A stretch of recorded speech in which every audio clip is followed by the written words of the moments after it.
A Troll in Central Park is an atrocious film in my opinion. Here's why. 1.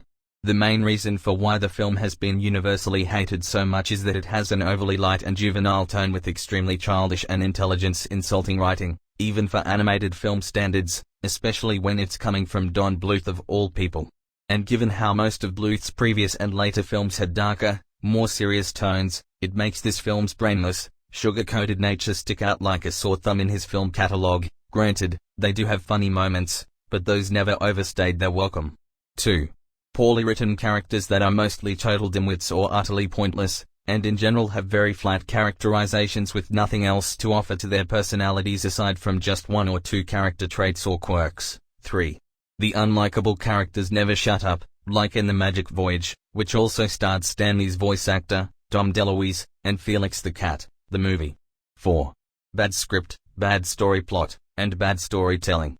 The film's concept is so poorly written, ludicrously idiotic, and juvenile beyond belief that, as pointed out by the nostalgia critic, feels more like a parody of a kids' movie than an actual kids' movie in its own right. 5.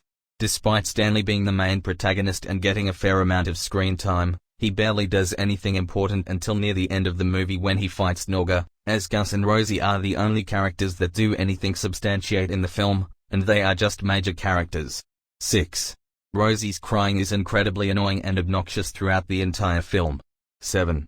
The magic is never explained and does whatever the plot wants it to do, hence resulting in some plot holes.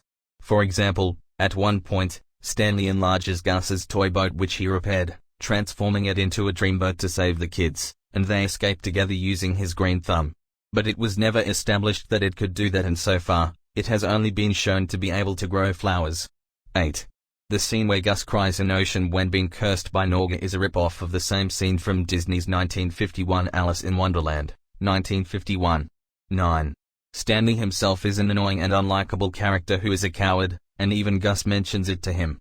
And yet, the film tries to portray him in the wrong for calling him out for this, even though it's one of the few things to like about Gus.